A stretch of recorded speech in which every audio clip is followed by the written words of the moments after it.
Paris Olympic গেমসকে ঘিরে উৎসব মুখর পরিবেশ বিরাজ করছে ফ্রান্সে। তবে এই আনন্দ বারবার মলিন করে দিচ্ছে দেশটিতে ঘটে যাওয়া একের পর এক দুর্ঘটনা।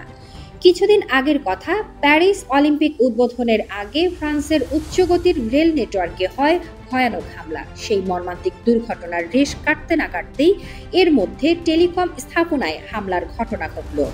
রবিবার রাতে দেশটির বিভিন্ন অঞ্চলের মোবাইল টাওয়ার ও টেলিকম স্থাপনায় হামলার ঘটনা ঘটে এবং তৎক্ষণাৎ অন্তত 5টি অঞ্চলে টেলিযোগাযোগ বিচ্ছিন্ন হয়ে পড়ে। তথ্যটি জানিয়েছেন ডিজিটাল ম্যাটার্স বিষয়ক মন্ত্রী মারিনা ফেরারি। ফ্রান্সের রাষ্ট্রায়ত্ত টেলিফোন অপারেটর সংস্থা SFR এর এক মুখপাত্র দুর্ঘটনার তথ্যটি নিশ্চিত করে বলেন, রবিবার ভোর রাতের দিকে দেশের 5টি অঞ্চলের টেলিযোগাযোগ নেটওয়ার্কের তার কেটে দেয় হামলাকারীরা।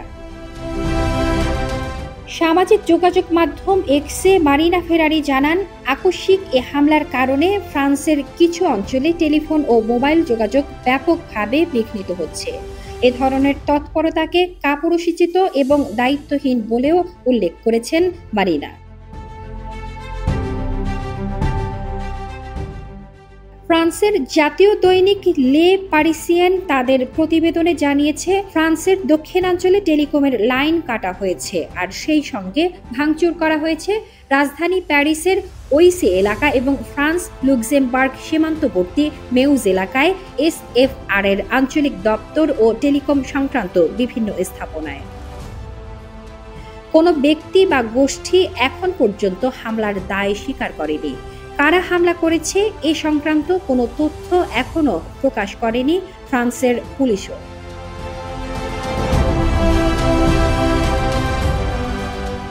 এর আগে গত শুক্রবার ফ্রান্সের উচ্চগতির রেল নেটওয়ার্কে হামলার ঘটনা ঘটে। দুষ্কৃতিকারীরা দেশের বেশ কিছু এলাকার রেল লাইন উপড়ে ফেলা, স্টেশনে আগুন দেওয়ার পাশাপাশি উচ্চগতির ট্রেন চলাচলের জন্য অপরিহার্য ফাইবার অপটিক কেবলসও জ্বালিয়ে দেয়।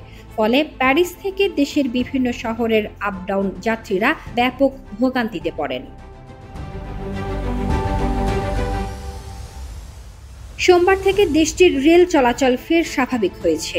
রেল নেটওয়ার্কে হামলাকারীরা টেলিকম স্থাপনায় নাশকতা ঘটিয়েছে কিনা এমন প্রশ্নের উত্তরে ফ্রান্স পুলিশের এক মুখপাত্র বলেন, এ মন্তব্য করার মতো সময় এখনো আসেনি।